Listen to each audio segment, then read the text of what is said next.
Awesome, YouTube! Wow, we are live. Make sure my hair looks good. Q&A after it's been almost a week since my last Q&A. What's up, guys? YouTube, how you doing? Josh here, Momentum Productions. Let's wait for a few of you guys to tune in, and then we'll get started on this live stream Q&A, right? So today, in today's talk, I want to involve you guys much more other than me just talking.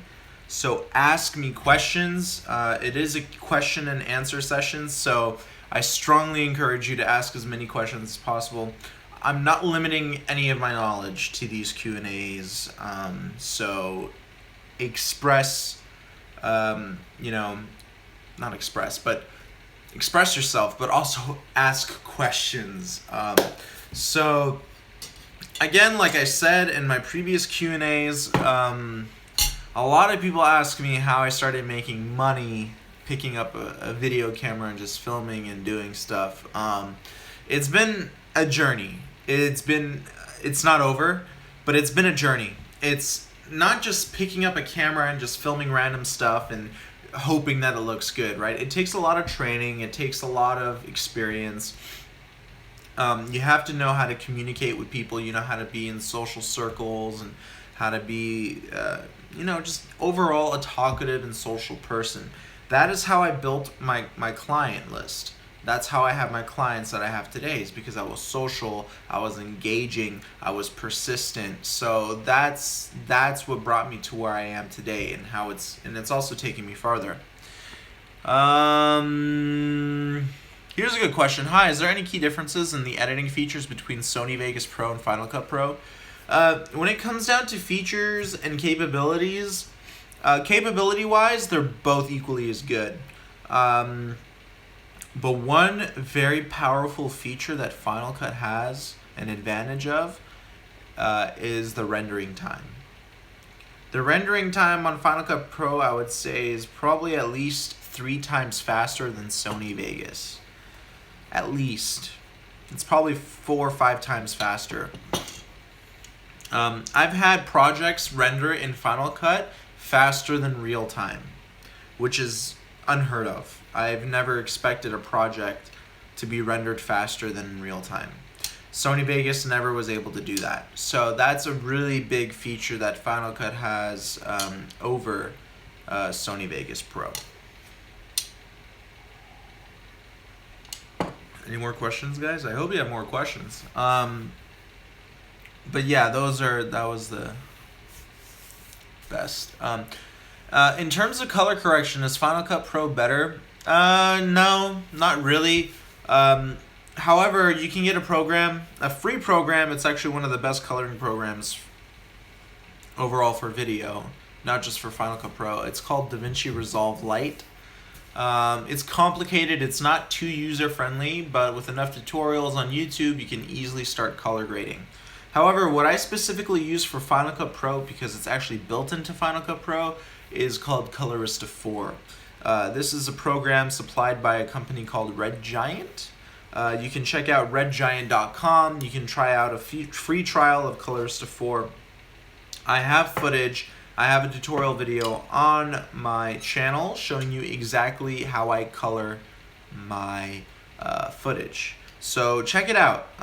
Check out that video. It's one of my newer ones. I think within the last week it was released, or 2 weeks. It will show you exactly how I color my footage from dull to cinematic and amazing. So check it out. It should be there. Let me know if you can't find it. I'll send you a link. But yeah, I cannot stress enough, guys.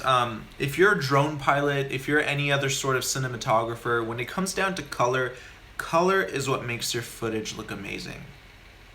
Don't rely on composition and just aerial shots. It's a lot more.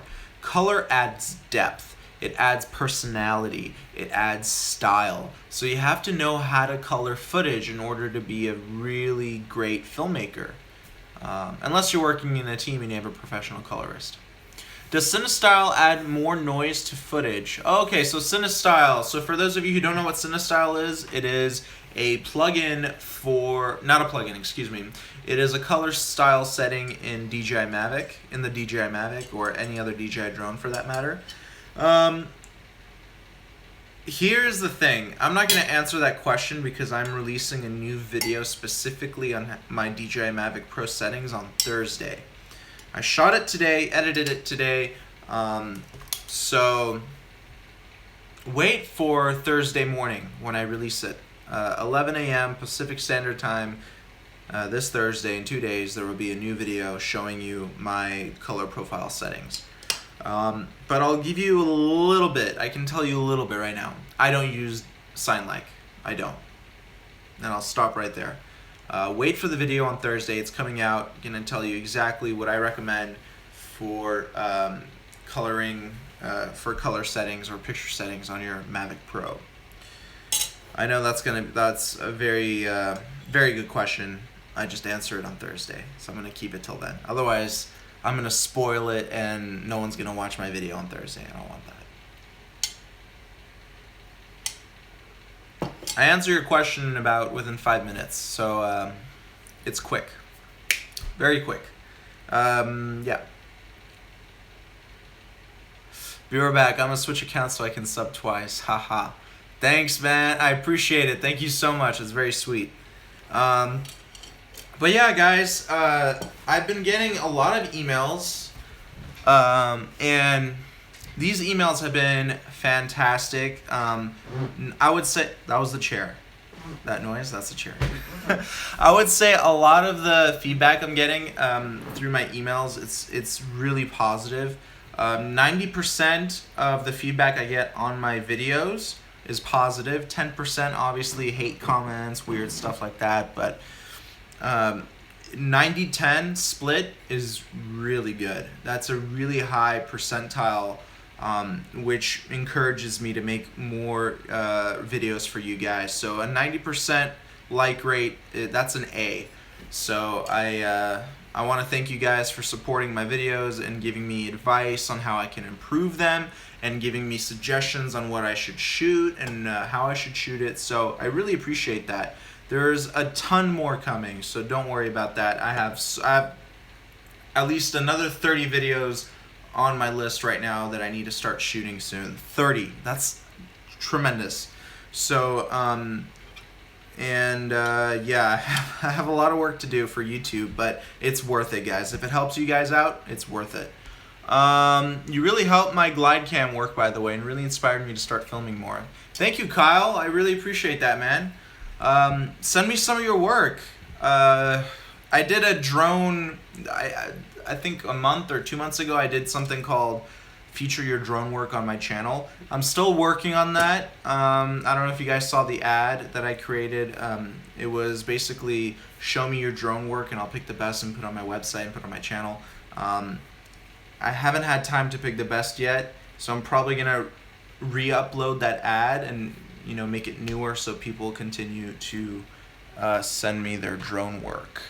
All right, let me turn off the heater. It's getting hot in here. But yeah, that's what it is. So yeah, guys, please, if you like this channel, subscribe, obviously, share it with your friends. You can also send me a super chat. Every donation I get through super chats, I put towards new equipment that I can review. So if you have a few bucks or something like that, please, if you like the content, please send a super chat, and we can get new equipment so I can review it for you guys. Yo, how often do you use speed ramps on footage to make things more epic in post? I would say 85% of the time I use speed ramps. So quickly go into high speed, quickly go into slow-mo. So yes, every single time. Any workout video that I do, like with Rob Riches, he's one of my workout clients.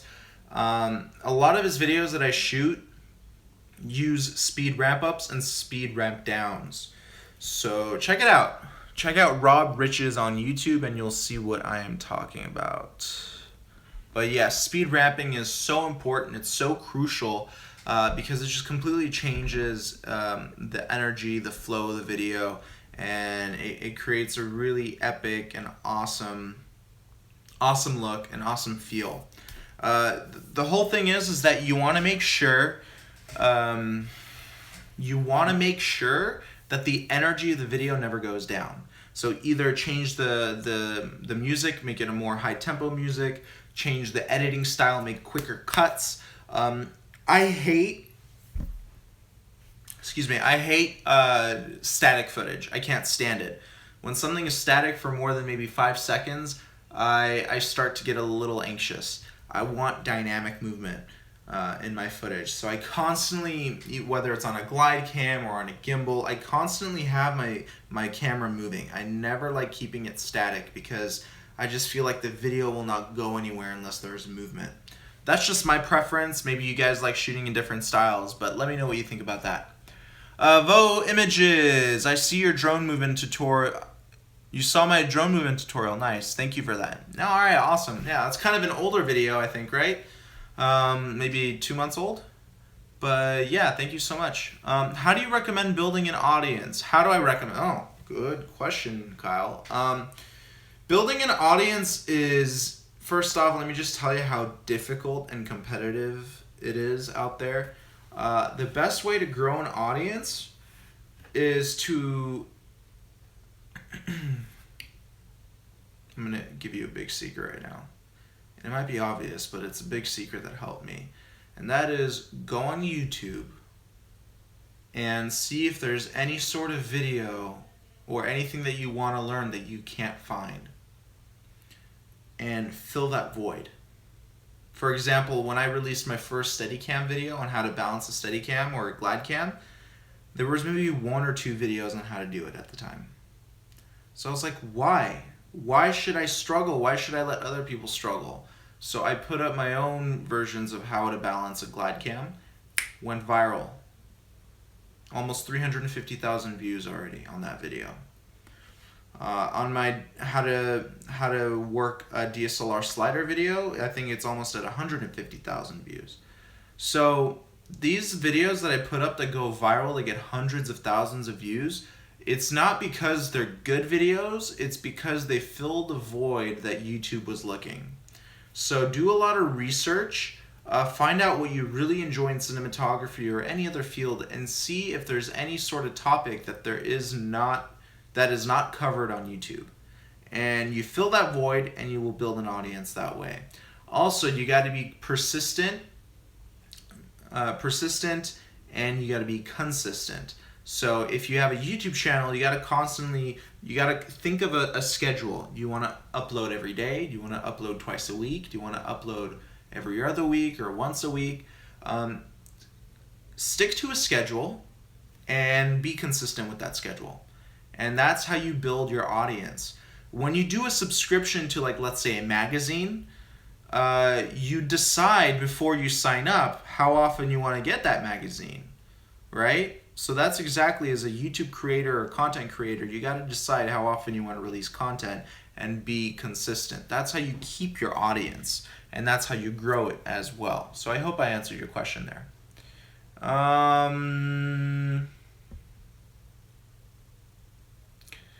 Nolo TV, any good sample agreements you could share for filming various projects? So Nolo TV, I'm trying to clarify your question. You want contracts that I could share for filming various projects. So I already have a tutorial video on that. I don't know if you checked it out. It's almost a year old, but I came out with a contract.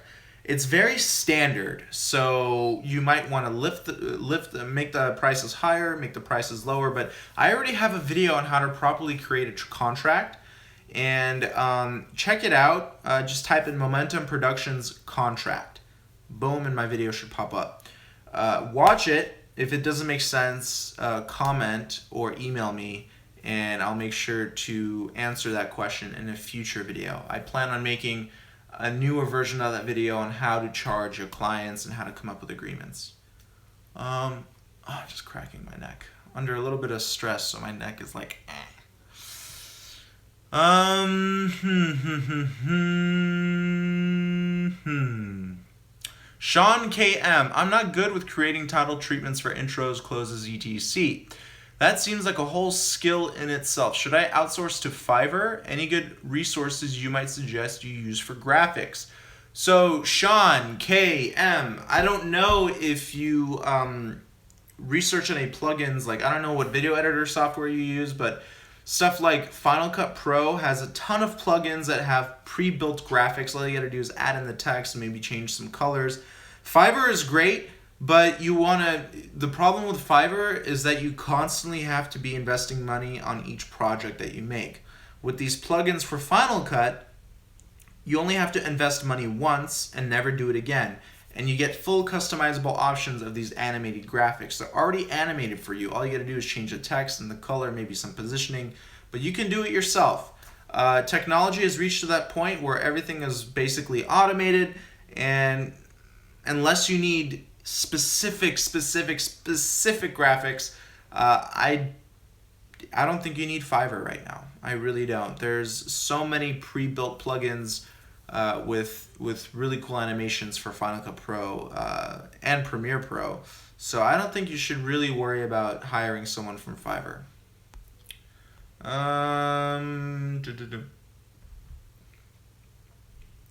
Kyle, how do you get your first film job? My first film job, paid or not paid?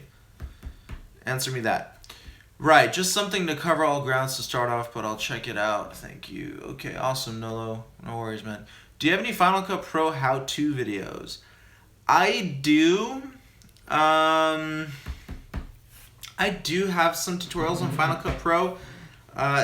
The reason why I don't upload any new videos about Final Cut Pro is because they don't do too well. I don't get enough views on them, simply because YouTube already has a really saturated area for Final Cut Pro tutorials. So I gotta find a way to reach or rank better on the search terms for Final Cut Pro videos. So if you really want me to create tutorial videos on Final Cut Pro, let me know and I'll do it. I have, I think, 3 or 4 videos. One of the videos is actually a specific video that I did for a client. So I teach you how I edited a video for a client within Final Cut Pro. So the edit that I do in the video is the same edit I give to the client. So you see the whole step-by-step process, the problems I've run into, how I dealt with the problems, and how I just edit my videos. So there are a few tutorial videos on my channel on how I edit things. So just check it out. Just type in Momentum Productions, Final Cut Pro, and you'll see all my Final Cut Pro tutorials there.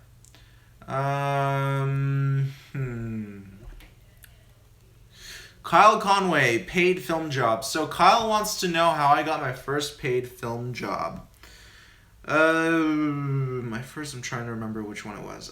It was a wedding. It was a wedding. I will never forget this day. It was a little embarrassing. So I go to a family gym. And everybody knows me at this family gym. I know everybody at this family gym. And one of the instructors for like a body pump class, it's basically an aerobic workout with weights class. I asked her if I could film her class just for fun, just so I can get my editing legs or my filmmaking legs together. She said, yeah, film it. So I show up with my little camera, my little Canon, what was it?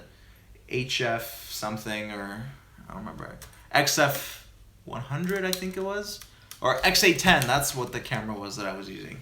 I was using a Canon XA10, and I showed up with that camera with a light attached, and I think a little,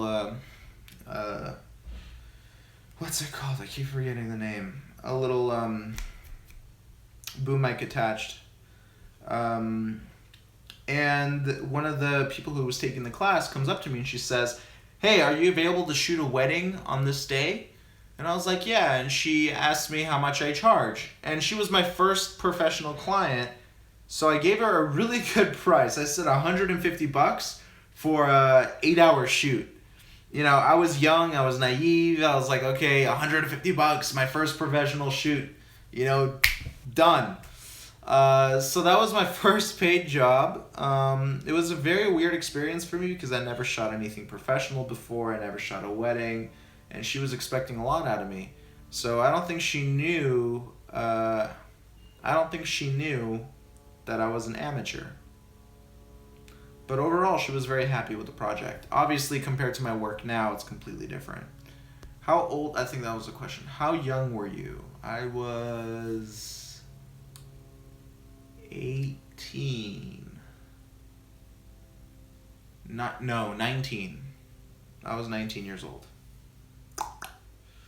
19 years old.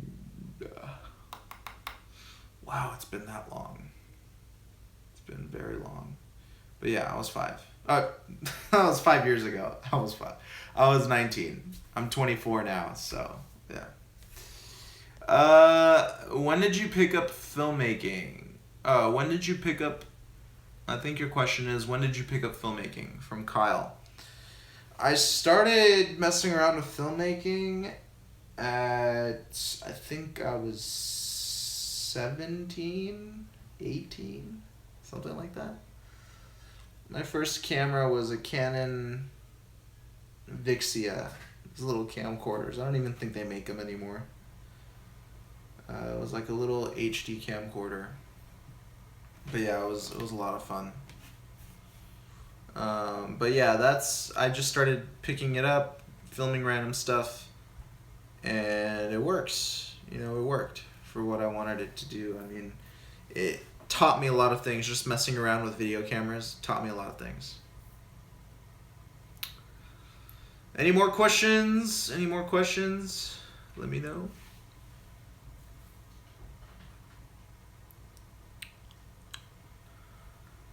Okay, here we go.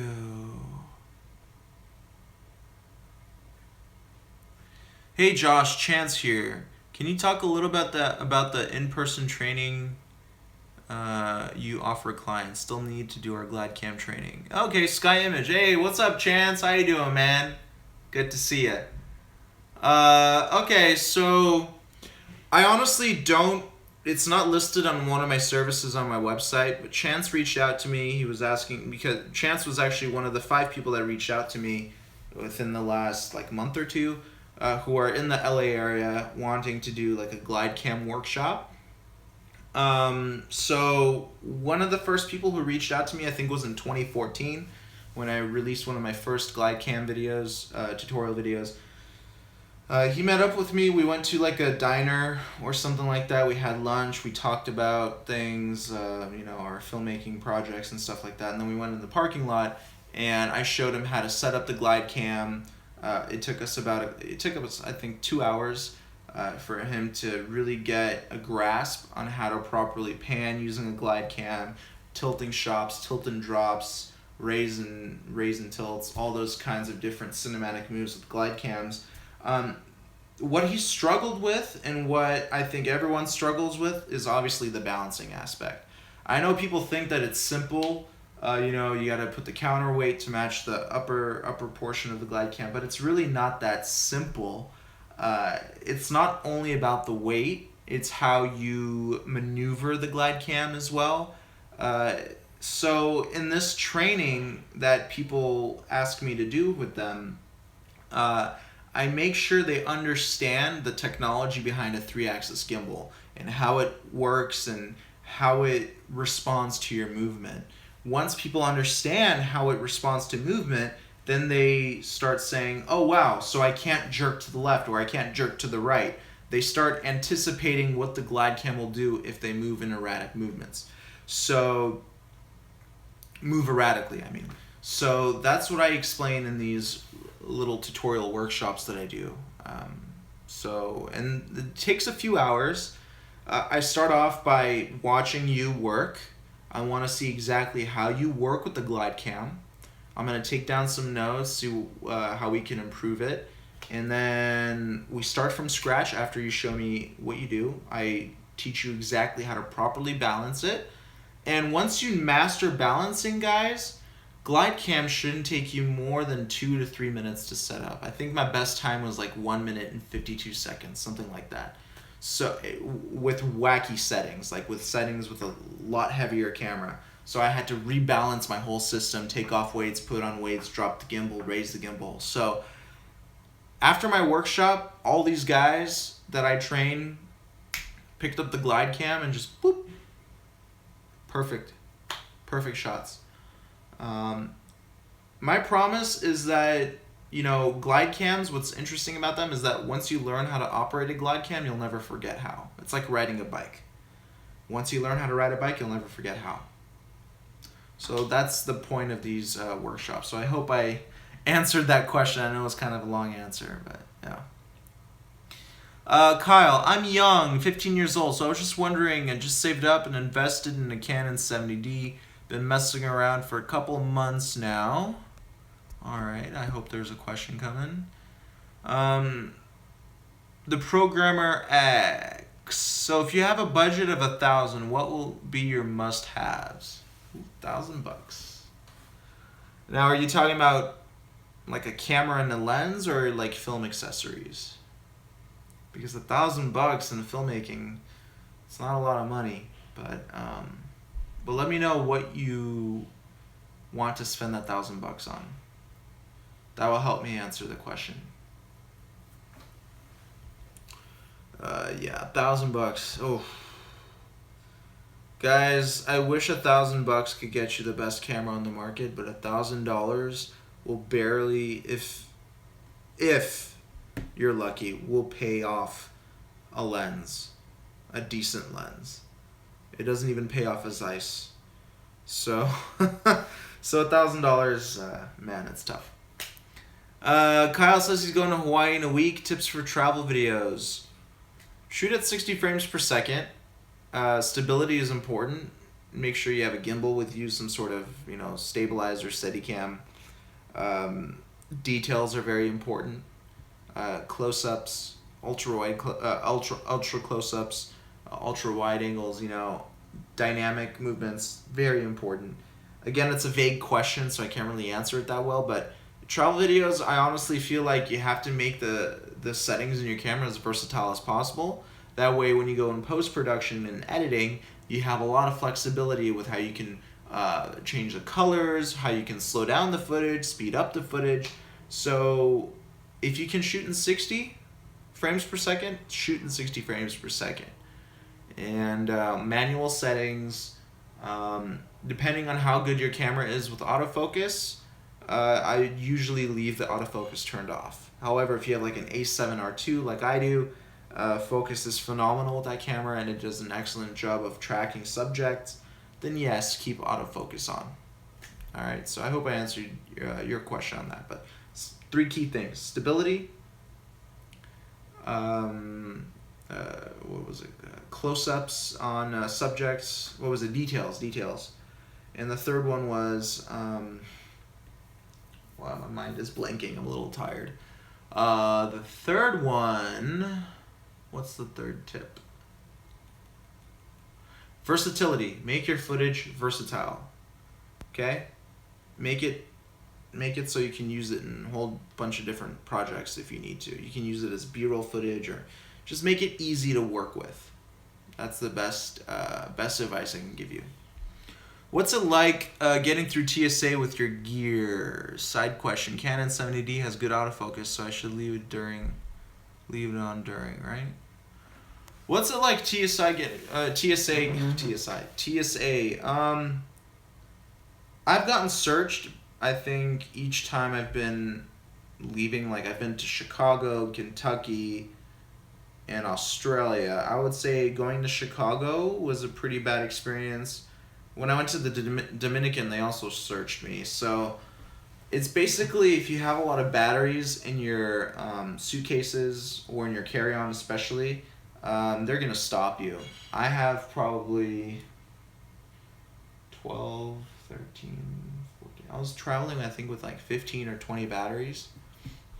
So if you have that many batteries on you, they're going to stop you. And they're either going to make you repack your luggage so that the batteries go onto your, half the batteries go into carry-on and half go into your regular luggage that goes under the plane. So yeah, TSA, they don't like batteries. They really don't. I haven't traveled out of the country yet with my drones, because I haven't been out of the country since the Mavic Pro came out. So that's yet to be seen. But I've heard horror stories of TSA, like if you're going to Uruguay, for example. I know somebody in Uruguay got their drone taken away. So yeah. Sky Image says that they have battery safe boxes for that. Yes, they do. Battery safe boxes, fireproof bags. They do have that. But TSA doesn't really care. They look at how big the batteries are, their voltages, and basically they look at how many you have. If you have too many batteries, no way. On the Inspire 1, you're not allowed to travel with more than, I think, 2 batteries. Otherwise, they either confiscate them or put them under the plane. So when it comes down to batteries, guys, TSA does not like it. They don't like it at all.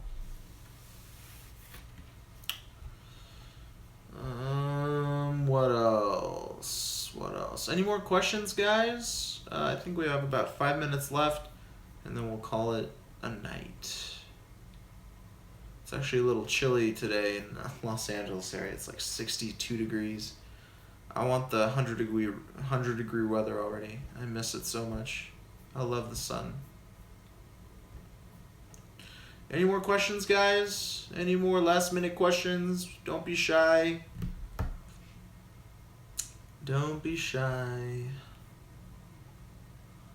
How about the question on the 70D? Oh, sorry, I missed that question. So I don't know the Canon 70D that well. The only Canon products I've had were the X810, Vixia, and the 5D Mark II. I never had a 70D, nor do I know the specs. I think the 70D has a crop sensor.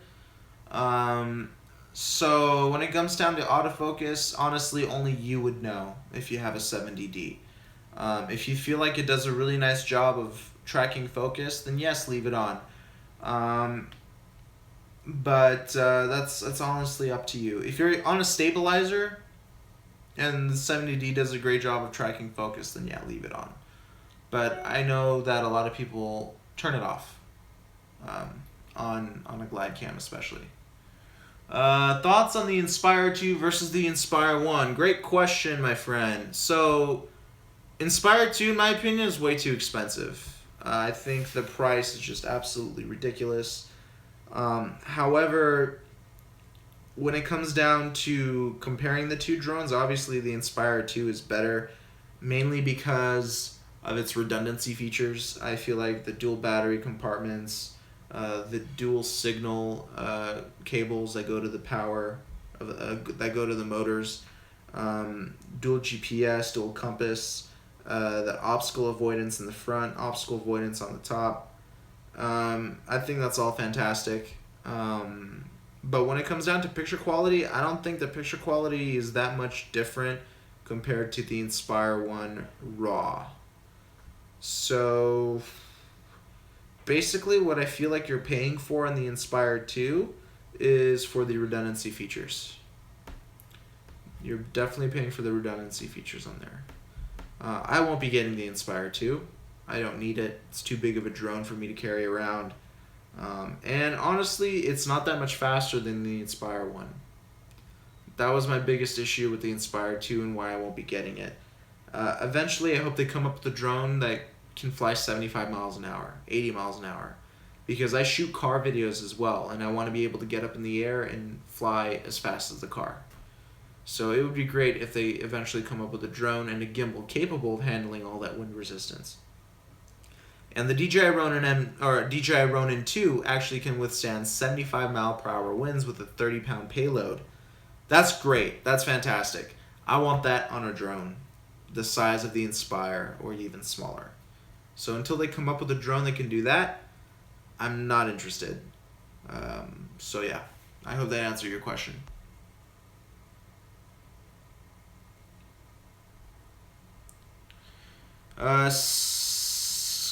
Sky Image. Have you ever experienced any other manufacturers besides DJI? Yes. There's another company called Unique. I actually have one of their drones in the garage. I actually did a comparison video between the Unique Typhoon H, which is a hexacopter, six motors.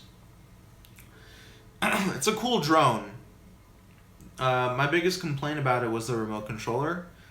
It was so clunky and too long to start up, and it's just a lot of issues with the remote controller. However, the drone flies very smoothly and very nicely. But I do have a comparison between the Typhoon H and the DJI Phantom 4, so check it out on my YouTube channel.